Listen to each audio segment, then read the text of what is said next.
Hi. You have the tea ready? Whenever that line gets said at the beginning of a video or whenever that is utilized as a disclaimer by someone, we are always bracing ourselves for tea, of course.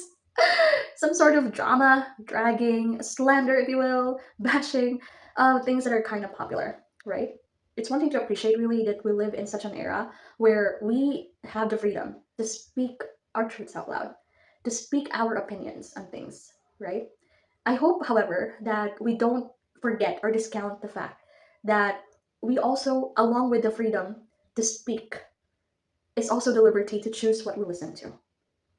Of course, there are definitely times when it's necessary and significantly critical for us to listen, all right, on things that needs to be heard. That's true. But uh, seasons come and go, days come and go, and we also need to value and protect ourselves by limiting, the extreme opinions that we expose ourselves towards. You get what I mean? And by that I mean to say, if we would love to always listen about things that make us happy and things that we love, it's a form of self care, right? It's just a roundabout way of me saying that if you're here for tea, I'm sorry, but I'm not here to deliver or serve tea. I'm here to talk about the things that I love, things that make me happy.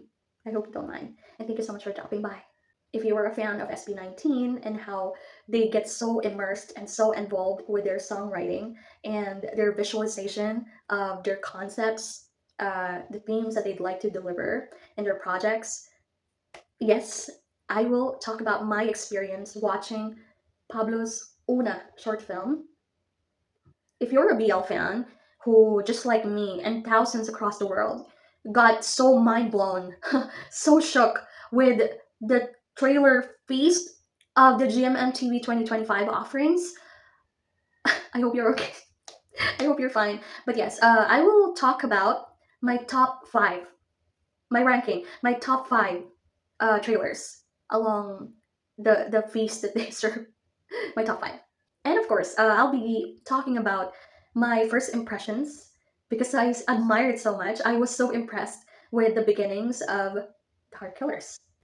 But of course, I'm a reading vlog if it's not obvious with my channel. So I will begin and preface this with this book that I finished, a book that I immediately was intending to read along with Fahrenheit 451 if you have watched my reading vlog before this one. Admittedly, I was honestly intending to do a themed reading blog because I do two kinds of reading blogs. One exclusive, which is a kind that's devoted to just one book, and a theme reading blog, and I'm going for a concept, for a theme for several number of books. So, reading blog previously was about Fahrenheit 451, okay? And I was meaning to also read this, The Book Eaters, along with that. But Fahrenheit 451 became such a phenomenal read that I decided I'll do an exclusive video for it. It deserves, okay? And then now I get to finish the Book Eaters, all right? And I thought this would be a good avenue to step along my discussion about my love for storytelling. If it ain't obvious yet, the theme or concept that I was going for was about things that we are scared about linked to reading. So Fahrenheit 451 is famous, right? Because this is about burning books. And this is kind of straightforward. The Book Eaters, by Sunny Dean, is about eating books. Literally eating books. I swear. So this is fantasy, yes. But along with that, it's like hybrid historical fiction and also almost contemporary steampunk-ish, if you know, you know. But yeah, there were a lot of things about this book that I was not at all expecting. I should have been more mindful of the cover, but this deals a lot with motherhood. Okay, so I love it that it talks so much about gender differences that way. I love it that there's a lot of representations that happen here that I was not at all expecting. So okay, the system is also very specific, sort of very political in a way because it involves families, clans of book eaters, mind eaters. So it's so interesting, it's so intriguing, and so compelling. And I guess the most remarkable thing that I remember, something that I'm noticing is sort of a running favorite thing on the storytelling that I've been loving for this year. Great characters. Great characters. I'm obsessed with great characters because they're very multidimensional. And that means we get to spend a lot of time reflecting, really contemplating whether we like them or not, because they're presented in that way. They're not super likable and they're also not super unlikable. So it's really great. I love that. I love that. It's so challenging. And with the discussion of great characters, it's a really great way to route the discussion to Una, Pablo's short film. Because of the short notice, it became quite of a struggle to really have someone that could tag along with me and accompany me in watching Una. So I really had to step out of the way and really watch the movie without a companion. But it won't be a problem because unlike the previous vlog where I watched Jeff Satter's movie all by myself, right? The movie is jam packed with 18. Oh my goodness, fully sold out. Of course, 18. By the way, just to further explain why I watch Paradise of Thorns, it's because of Lisa. Okay, it's because of Lisa. I'm back here in what used to be my room. Here's Lisa, my sister-in-law. I'm blaming you as my sister. She's the culprit who recommended, who told me over the weekend to watch Paradise of Thorns. That's why I had to rush and watch that movie. So Yeah. It's her fault. It's her fault. I claim it. I claim that it's my fault. Yeah, but I kind of feel bad that I didn't take her along with me. I was really thinking I should. It was her birthday. Yeah. Close to you, her birthday. But she celebrated her birthday by how? She attended The last Twilight fan I'm meeting. so jealous! It was so epic. Last Twilight, highly recommend. It's such a phenomenal series. I will never forget. She's also the one who recommended it. This girl is really influencing me a lot, but it's such a quality watch.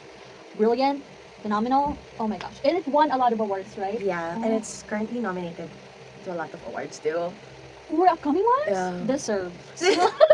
So much deserve. Oh my gosh. But did you enjoy? How was your Yeah. family experience? I'm so jealous. So I was shocked Uh-huh. at first because like I didn't expect that the Jenna would be further than what where we were sitting when I was with It's farther than MSB. Uh-huh. Because they opened like the upper part, Uh-huh. which wasn't open before. Okay. And then when it was like photo op, we were allowed down. You had a chance? Yeah, we were allowed down because there's like I'm so jealous. a lot, and I saw them like almost so close. I almost died. Oh, she's so jimmysea. Girl. So I was just looking at them. I'm so jealous of Lisa. Oh my gosh. But okay, good for you, girl. She will help me unbox because today is mom's birthday. So she will help me unbox the gifts for mom. Okay. Just to make sure that it's the right quality. Okay. So help me out. I also ordered a tote bag. Okay, take a look at this one. It's for you. Belated happy I died. I'm dead. Consider me dead. It's just a tote bag. It's just a simple tote bag. It's so cute. Yeah, just for everyday use. You know, nothing special. What do you mean everyday use? Yeah. I won't use it. Oh my gosh. It's the loves of her life. Okay. Yeah. Thank you so much, Achi. the two cutest babies in the world. Okay. Be happy. Oh Oh. my god, so cute. So cute. Happy birthday to her. Thank you. Hey, I'm with my mom here. She's gonna say who's her SB19 bias. Stell!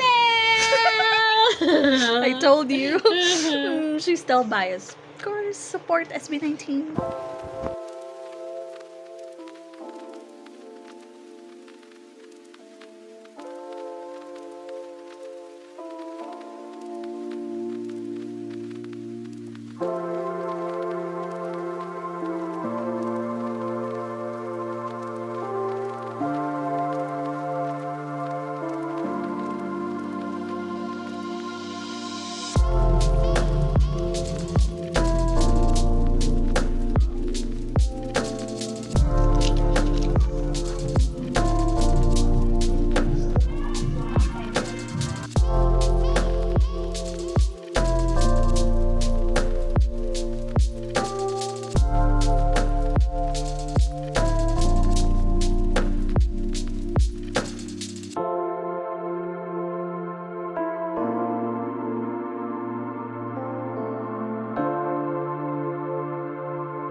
I just got off the cinema watching Una.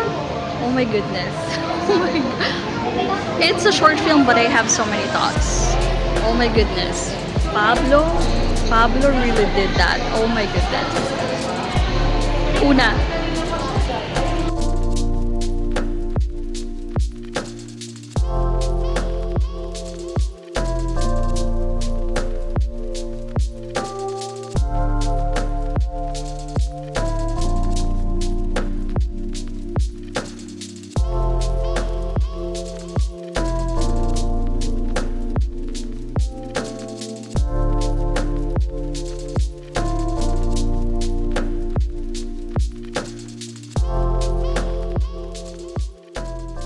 So with Una, whoa, what an experience. As I watched the movie and the moment that it ended, it kind of made sense to me why there's not a lot of spoilers discussion about the film by those who were able to see it. It made sense why. Because you know what? I really, really am happy that everyone clapped. There's a round of applause the moment the movie ended because it definitely deserves. It's a masterpiece, yes. But along with that, you know what? It evokes this kind of speechlessness. I swear, I'm like, what? What? There were a lot of moments in the film where I'm desperate, dying to really run, jump to the screen, yell for help, yell to the characters to do something. That's how powerful it was. That's how powerful it was. And I seriously really pondered whether I have a right to say this because it's sort of a spoiler and I don't know how long it's going to be showing and when it will be safe to say this. But the fact that he wrote this movie, Pablo wrote this movie, and he has no, if you know, you know, right? Everything about the execution, the artistry in this movie was intentional. And that's one thing I really, really love about storytelling. Its choices and decisions are intentional. When I stepped out of the theater, and there's this portion where people can take pictures, right? There's a poster where you can take pictures. And I'm just admiring the 18s who are really having a great time there. There's one man, a manong, who approached me to kindly ask, pwede mo bang basahin? Ano yung title? Because there's a lot of good things to praise about the movie, right? But the poster, the font of the movie title kind of becomes a struggle for people who are not familiar. So I read it to him. I told Kuya, Una, short film by Pablo. And then he's very, very intrigued about the number of people that were present there. So he asked me, bakit ang daming tao? Sobrang sikat ba? Tungkol saan ba? He told me. And then I was suddenly so slack-jawed. And I continued to be speechless because I very easily told him, kasi po SB19, SB19. And then I introduced Pablo to him being the leader and the primary songwriter of their works and how and about the albums that he recently released where a lot of the inspirations of this movie come from. So he asked me, tungkol saan? Anong genre? I was honestly, oh my god, I was panicking. How do you explain this? How do you explain this movie? So this is how I answered him after a few seconds of giggling and laughing. Panicking really. I told Kuya, parang fairy tale po, pero realistic. Tapos sa probinsya po nangyari. I love it so much that I can proudly say to Kuya that the songs that he created, composed, and mastered are sort of like the cornerstone of what this movie is about. And we got Kuya to purchase tickets. Kuya. I would also like to say hi to the two 18s who offered to take a picture of me on that poster because they noticed that I am not with anyone. Thank you so much. Thank you. Songwriter writing a movie where he has no dialogue. And we know a lot of the lore of his songs that he created are about being heard, about requesting for people to listen to him, right? So what does that say? What does that say? For me, it's such a striking, scorching reminder, invitation, dare, challenge to us as audience to really step on his foot. For us to really feel what he's feeling. When you can't be heard, this is how devastating it feels. When you want to explain and yell your feelings out loud, but the words won't come out, and the world are just judging you without hearing out what you have to say. It's so cruel. It's so cruel when miseries happen around you and it's not your fault, but you still get blamed for it. You don't want to cause harm, but you blame yourself anyway. That ending, that ending of Laon album. Oh my goodness, oh my goodness. You know, as a writer, that spoke to me because it's sort of speaking to me in ways where it's telling me it's not the end. It's not the end. There's more to come. Speak. And then now we get to talk about my first impressions about Heart Killers. Oh my goodness. I am so smitten, so charmed by the first episode of the Heart Killers. It speaks volumes.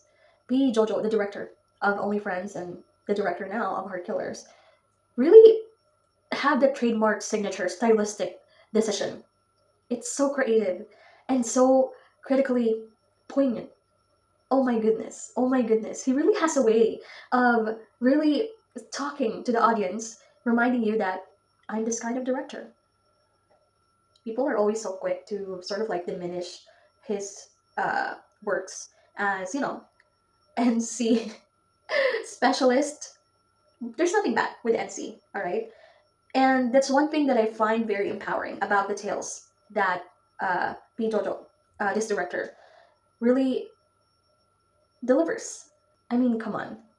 The first few minutes of that first part of episode 1, I'm gonna put a link, by the way, if you wanna take a look. Very early on, those first few minutes of the first part of episode 1 of the Heart Killers really yelled to us, really invited us. It's very thought-provoking. It's my favorite adjective, right? It's very thought-provoking because it laid out the groundwork of the world, of that society where this story is happening.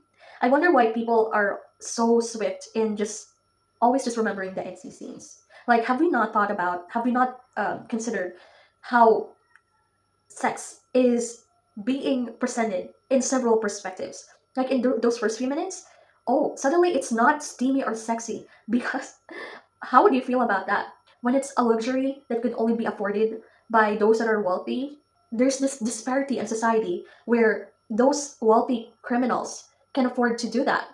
And there are people who has to do that as their job because it's part of their profession.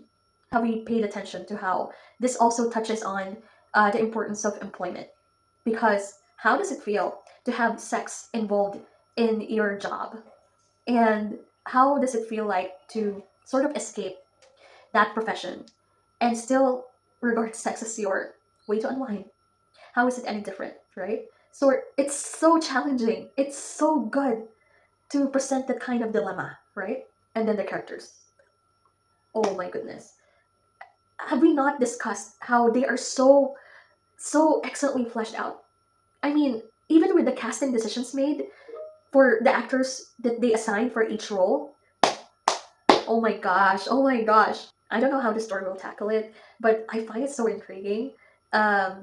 It's a parallel comparison of two panganay, as we call it in Filipino, right?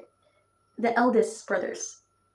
We have the very sort of strict, almost fatherly type of eldest sibling, who is played very well by Jung, right? Oh my goodness.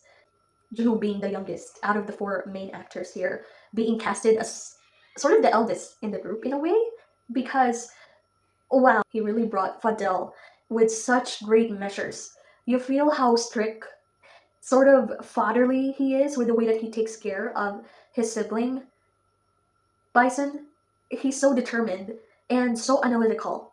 So I love it that even though he can be only regarded as a grouchy type of person, it's for a purpose. He wants to be safe and he wants to protect his brother for them to do their jobs well. And then, of course, first playing the character of Khan, also an eldest brother, right? You see how their behavior in dealing with their younger brothers are polar opposites, right? Because the way that he interacts with Babe, who is also a different kind of younger brother, younger sibling representation, is fond of reading, and they're so affectionate towards each other, right? Why are we not discussing this? It's so important because it speaks of their personalities. And then, of course, Bison, played by Khaotung. For me, I think of him as sort of the narrator in this tale because through him, we see the perspectives on many sides. He's so good. And his facial expressions always, oh, when he's sort of happy and sort of really, really joyful and giddy over the attention and admiration that he's getting from Khan. We feel it, right? And I guess what I will consider as a breakthrough here would be Dunk. Yeah, everyone is so charmed and smitten by style. The character is so so electric and so bright, and it's just so fun to watch. Their interactions, Fadel and Style interactions. Oh my goodness! Oh my goodness! It's really one to watch out for. So iconic, right? That much talked about, mind blowing knee leg scene at the Red Room between Khan and Bison, as opposed to the dragging outside of the burger shop that happened between Fadel and Style. Creative choices, directorial execution, storytelling.